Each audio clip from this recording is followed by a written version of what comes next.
काल राज्याचे कृषी मंत्री माणिकराव कोकाटे विधान परिषदेमध्ये मोबाईल फोनवर रमी खेळत असल्याचा व्हिडिओ व्हायरल झाला। त्यानंतर माणिकराव कोकाटेंवर टीकेची झोड उठली। विधिमंडळासारख्या ठिकाणी मोबाईलवर पत्त्याचा डाव कृषी मंत्री मांडतात म्हटल्यावर संतापाची लाट येणं साहजिक आहे। पण त्यानंतर माणिकराव कोकाटेंनी आपण रम्मी खेळत नव्हतो तर यूट्यूबवर अचानक रम्मीची जाहिरात आली आणि ती प्ले झाली। नेमकं तेव्हाच कोणीतरी ते शूट केल्याचं स्पष्टीकरण देत आरोप फेटाळले। पण नंतर ही जाहिरात नसून मंत्री महोदय मोबाईलवर पत्तेच खेळत असल्याचं स्पष्टपणे अधोरेखित करणारे 2 व्हिडिओ जितेंद्र आव्हाड यांनी ट्विट केले आहे। त्यामुळे पुन्हा एकदा कोकाटे खोटं बोलल्याचा आरोप केला जातोय।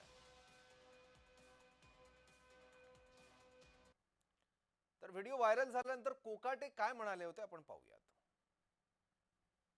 वैयक्तिकरित्या फक्त माझ्याशी चर्चा करताय, कधी माझ्या कपड्यावर बोलताय, कधी माझ्या मोबाईलवर बोलताय, कधी माझ्या गाडीवर बोलताय, पण माझ्या धोरणांवर, माझ्या कामांवर, मी केलेल्या शेतकऱ्यांसाठी केलेल्या जे काही उपाययोजना आहेत त्या संदर्भात विरोधी पक्ष नेता कुठलाही बोलत नाही।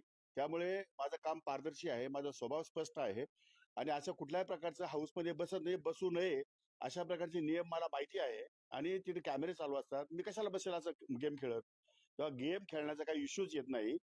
ती स्काईप करायसाठी मी ते 2 वेळा मी स्काईप करायचा प्रयत्न केला। माझ्या लक्षात नाही आलं स्काईप पटकन कसं करायचं। नंतर स्काईप दुसऱ्याच सेकंदाला स्काईप झालेला आहे, तो स्किप झालेला आहे नंतर। पण तो स्किप झालेला तुम्ही व्हिडिओ दाखवलाच नाही।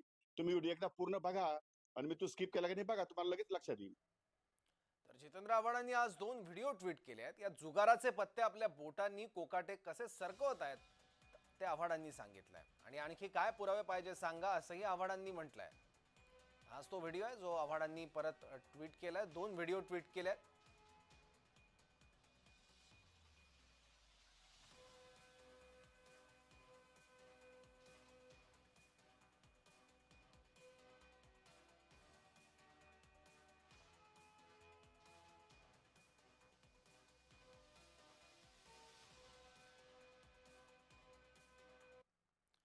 तर माणिकराव कोकाटेंचं वर्तन अत्यंत चुकीचं असल्याचं मुख्यमंत्री देवेंद्र फडणवीस यांनी म्हटलंय। खुलासा दिला असला तरी वर्तन चुकीचंच आहे असंही फडणवीसांनी अधोरेखित केलं।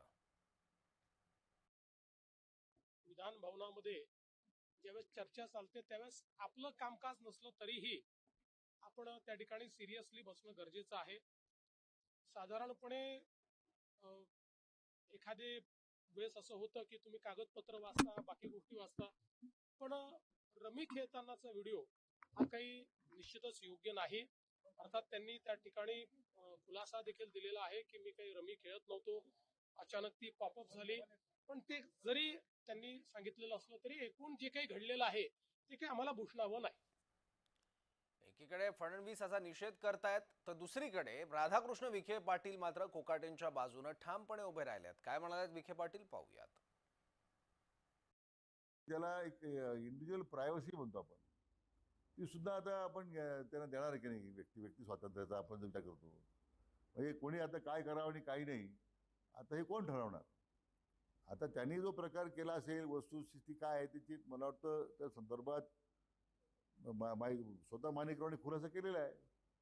त्यांच्या पक्षाच्या स्तरावरती चर्चा झालेली आहे। परंतु एकदम कन्क्लुजनला येणं की त्यांनी खरंच त्या बाबतीमध्ये रमी खेळत होते, पत्ते खेळत होते, या बाबतीमध्ये त्यांना लगेच आरोपी ठरवणं चुकीचं आहे। पण वाद आणि माणिकराव कोकाटे हे समीकरण नवं नाहीये। यापूर्वी सुद्धा आपल्या वक्तव्यांमुळे कोकाटे बऱ्याचदा अडचणीत सापडले होते। एका प्रकरणात तर त्यांच्या राजीनाम्यापर्यंत विषय गेला होता। बघूयात हे वक्तव्यात माणिकराव कोकाटेंची। त्यातलं एक वक्तव्य, कृषी मंत्री पद म्हणजे ओसाड गावची पाटीलकी असं एकदा कोकाटे म्हणाले होते। शेतकरी कर्जमाफीतून लग्न साखरपुडे करतात असंही बेताल वक्तव्य कोकाटेंनी केलं होतं। शेतकरी 5 ते 10 वर्ष कर्जमाफीची वाट बघतात असंही ते एकदा बोलले होते। भिकारी सुद्धा 1 रुपया घेत नाही, पण आम्ही 1 रुपयात पीक विमा दिला।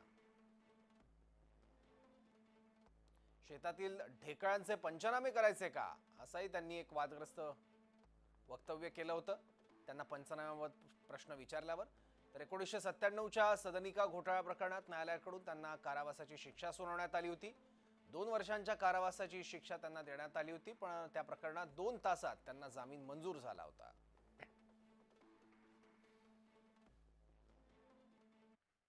आणि यासह जयम विशेषमध्ये इथेच थांबूयात. पाहत राहा जय महाराष्ट्र.